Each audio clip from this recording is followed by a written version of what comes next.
There is a version of you that cannot be shaken.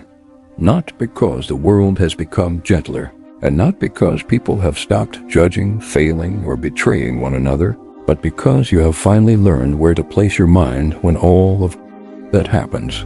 Most people spend their lives mentally outsourcing their stability to things they cannot control.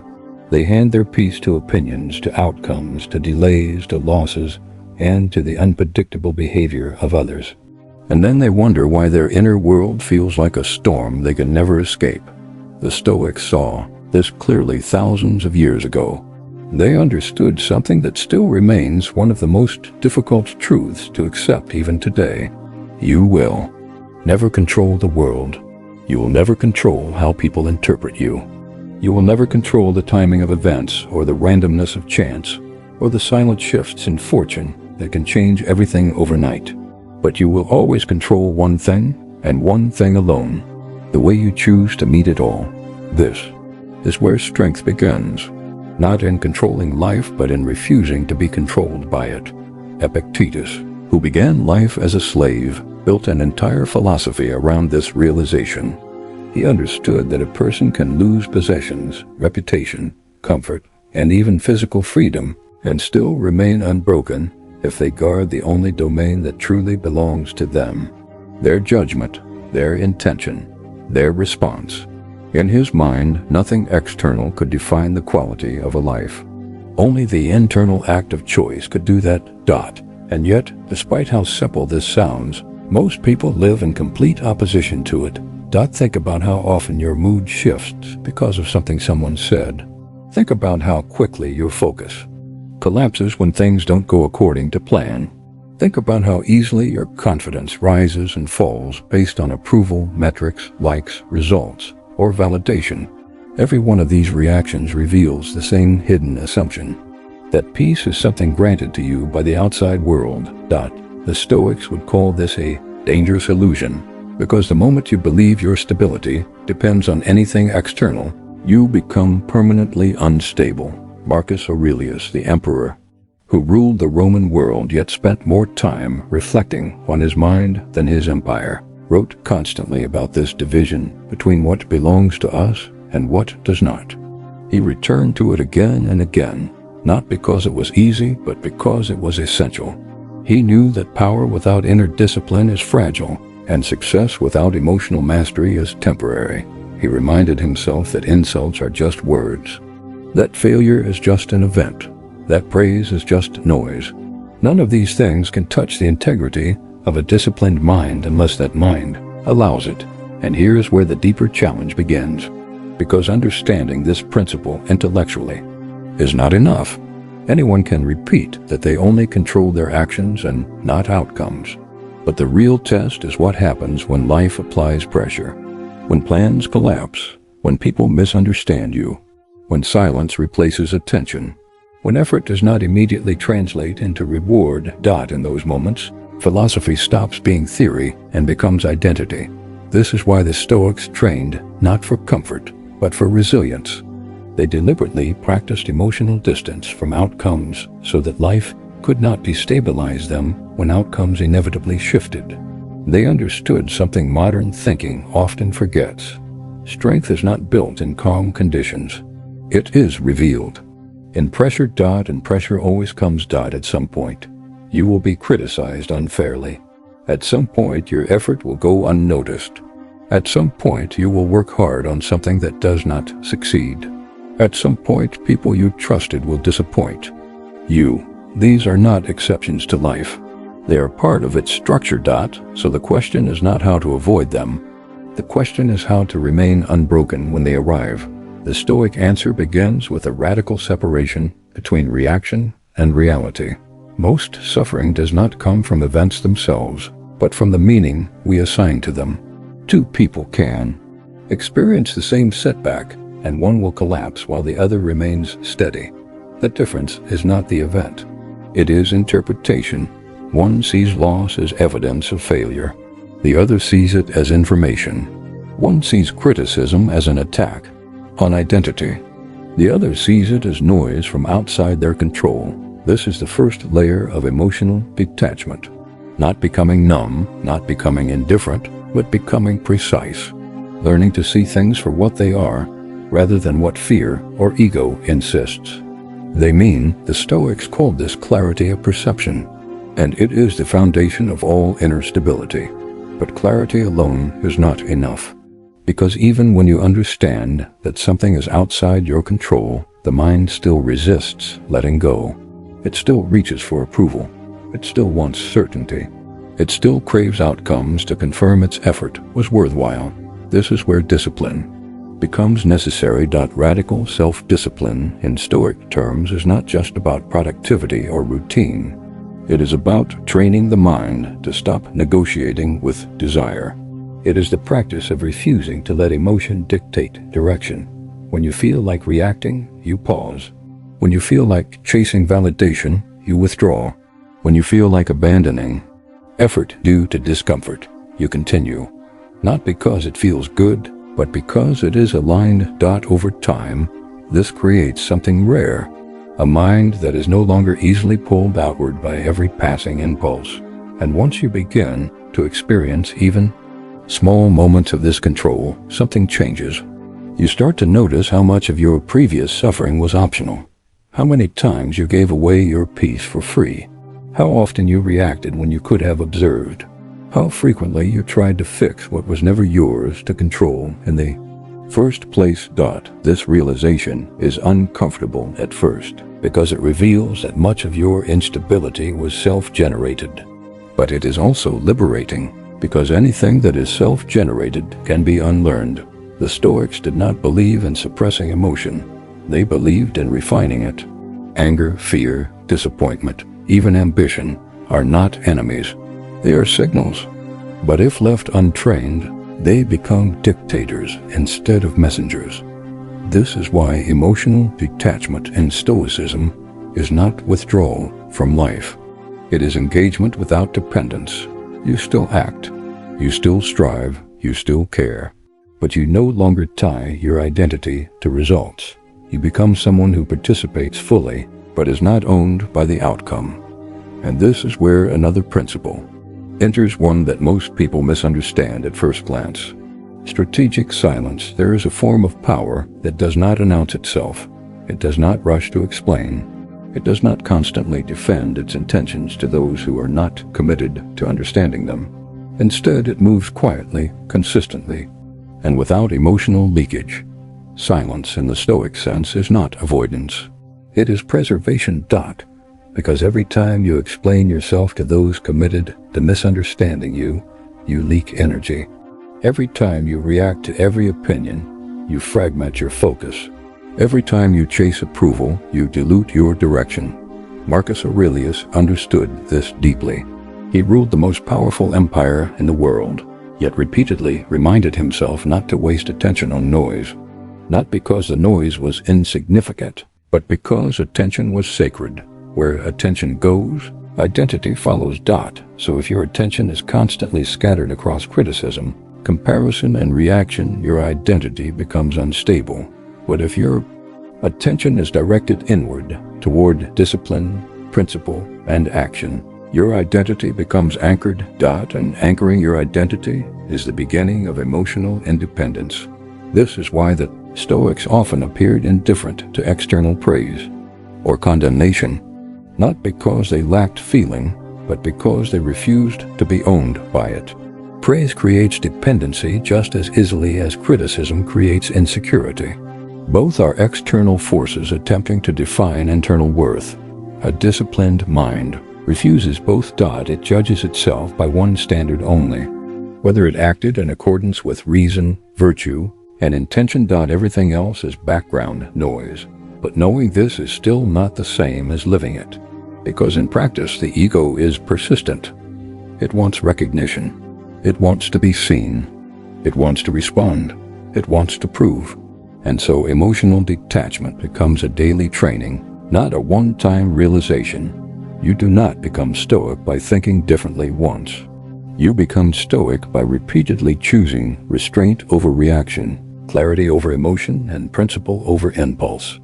Each time you do this, you strengthen the internal boundary between yourself and the chaos outside dot, and slowly something powerful begins to emerge. You start to realize that you are not your reactions. You are the one who observes them. You are not your impulses. You are the one who decides whether to follow them. You are not your circumstances. You are the consciousness that moves through them. This shift changes everything. Because once you stop identifying with external turbulence, you are no longer easily destabilized by it. And from this foundation, something even more profound becomes possible. The ability to transform obstacles themselves into fuel, but that requires a deeper understanding of adversity, one that the Stoics called amor fati, the love of fate. Not passive acceptance, but active integration, seeing every obstacle, every delay, every loss not as interruption, but as material for refinement. Still, before that level of strength can be reached, the mind must first be trained to stop resisting reality as it is. And that training begins with a simple but difficult practice, returning again and again to what is within your control and letting everything else fall where it will. Because in the end, the world will continue to move unpredictably. People will continue to misunderstand, circumstances will continue to shift, and outcomes will continue to resist your expectations. But the mind that has learned where to stand will remain steady through all of it. And that is where unshakability begins. Once you begin to stabilize your mind in the way the Stoics describe, something subtle but irreversible starts to happen. The world does not get quieter, but your reaction to it does. Events still arrive with the same unpredictability. People still behave according to their own confusion, and circumstances still shift without asking for permission. Yet internally, there is less disturbance, less emotional overreaction, less urgency to fix what cannot be controlled in real time. This is not detachment in the sense of withdrawal. It is detachment in the sense of clarity. You are still fully present, but you are no longer emotionally entangled with everything you touch. And that distinction is what most people miss when they first encounter Stoic philosophy. They assume it teaches coldness, but in truth, it teaches precision. Marcus Aurelius did not become powerful by disconnecting from life. He became stable within it. He ruled armies, managed crises, faced betrayal, illness, and constant political pressure. Yet in his private reflections, he repeatedly returned to the same internal question: what is mine to control in this moment, and what is not? That question is not philosophical decoration. It is a survival tool for the mind, because without it, everything becomes personal. A delayed result feels like failure. A critical comment feels like an attack. A slow season in life feels like permanent decline. The mind, left unchecked, turns temporary conditions into identity. And once identity is attached to conditions, every fluctuation becomes a threat. Stoicism breaks that chain. It forces a separation between what happens and what you are. And once that separation becomes instinctive, you begin to operate from a completely different psychological state. You stop negotiating with reality. You stop arguing with outcomes after they arrive. You stop demanding that life justify itself before you accept it. Instead, you respond calmly, precisely, without emotional distortion. This is where strategic scarcity and silence deepen their role. Because once you understand that attention is power, you also begin to understand that not everything deserves access to your reaction. Every opinion does not require your defense. Every criticism does not require your correction. Every misunderstanding does not require your explanation. There is a cost to constant reaction, and that cost is focus. Every time you react emotionally, you are pulled outward. Your mind leaves its center and enters the territory of others' perceptions. You begin living inside feedback loops that were never designed to support your stability. And over time, you become reactive instead of intentional. The Stoic response is withdrawal of unnecessary engagement. Not out of fear, but out of preservation. Silence becomes a discipline. Not the silence of avoidance, but the silence of direction. The silence of someone who understands that energy is finite, and attention is the currency of progress. When you stop explaining yourself to every voice that challenges you, something powerful happens. You reclaim mental space, and in that space, clarity returns. Epictetus taught that if someone speaks badly of you, it reveals nothing about your character unless you choose to make it meaningful. That single idea dismantles most emotional suffering because it removes the assumption that external judgment has authority over internal value. Yet, in practice, this is one of the hardest disciplines to maintain. The ego resists invisibility. It wants recognition. It wants correction. It wants validation. It wants to be understood immediately and accurately by everyone. But Stoic discipline requires something different. It requires the ability to let misunderstanding exist without turning it into conflict. Not everything requires correction. Not everything requires your presence. Some things are meant to pass without your participation. This is where emotional immunity to criticism is forged. Not by pretending criticism does not exist, but by refusing to allow it to define the structure of your identity. When you anchor your sense of worth to your actions and intentions, rather than to external evaluation, criticism loses its ability to destabilize you. It still exists. It still comes, but it no longer penetrates. And once that shift occurs, a remarkable transformation begins. You become harder to manipulate emotionally. People's approval no longer inflates you, and their disapproval no longer collapses you. You remain in the same internal position, regardless of external feedback. This is what it means to be unshakable. But Stoicism does not stop at neutrality. It moves further into transformation, because it is not enough to simply endure life without being disturbed. The higher aim is to actively convert disturbance into strength. This is where the principle of transforming obstacles becomes essential. Most people interpret obstacles as interruptions. Something is in the way. Something is preventing progress. Something has gone wrong. But Stoicism reframes the entire structure of that perception. An obstacle is not the opposite of progress. It is the material of progress. Marcus Aurelius expressed this idea with quiet intensity when he wrote that the impediment to action advances action. What stands in the way becomes the way. This is not motivational abstraction. It is a psychological reversal. When something goes wrong, the untrained mind narrows. It focuses only on loss, on delay, on discomfort, on what has been taken away. But the trained Stoic mind expands its view. It asks a different question entirely. What does this situation require of me that I have not yet developed? Every obstacle becomes a mirror reflecting a missing capability. A delay reveals impatience. A failure reveals attachment to outcome. A criticism reveals ego sensitivity. A setback reveals dependence on external validation.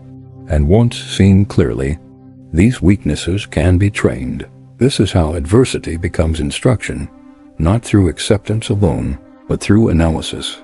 A Stoic does not waste suffering. They extract structure from it. They study it. They refine themselves through it, because they understand that life is not designed to conform to comfort. It is designed to expose capacity. And capacity only grows under resistance.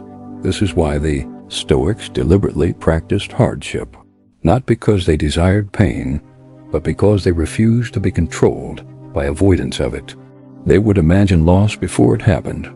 They would reduce dependence on comfort. They would mentally rehearse adversity so that when it arrived, it did not destabilize them. This practice is not pessimism. It is preparation. Modern life often encourages the opposite. Avoid discomfort. Avoid difficulty. Avoid anything that creates emotional friction. But in doing so, it also avoids development. Because strength is not built in avoidance. It is built in exposure. The Stoics understood that a person who has never been tested does not yet know their own limits. And without knowing your limits, you cannot transcend them. So they trained deliberately to remain steady in uncertainty. They trained to act without guarantee of outcome. They trained to detach identity from success and failure alike. And through that training, something extraordinary emerges. A person who no longer needs conditions to be perfect in order to act. A person who no longer waits for certainty before moving forward. A person who can face instability without becoming unstable. This is emotional independence in its most refined form. And once you reach this level, ambition itself changes shape. It is no longer driven by insecurity or the need to prove worth. It becomes an expression of discipline. You work not to escape inadequacy, but to express capability. You pursue goals not to complete yourself, but to engage with life fully and deliberately. At this stage, success and failure lose their emotional dominance. They become data, not identity. Feedback, not judgment. And this shift is what creates long-term stability in any field of life. Because when your internal state is no longer tied to external results, consistency becomes possible. You can fail without collapsing. You can succeed without inflating. You can continue without being interrupted by emotional extremes. This is the essence of Stoic mastery, not perfection, not emotional suppression, but unbreakable continuity, a steady return to principle regardless of circumstance. And as this mindset deepens, something even quieter begins to emerge, a form of internal silence that is not emptiness but stability. A state where you are no longer constantly pulled into reaction, comparison, or interpretation. You begin to experience life without excessive mental noise, and in that silence, clarity becomes natural. You see more clearly. You act more deliberately.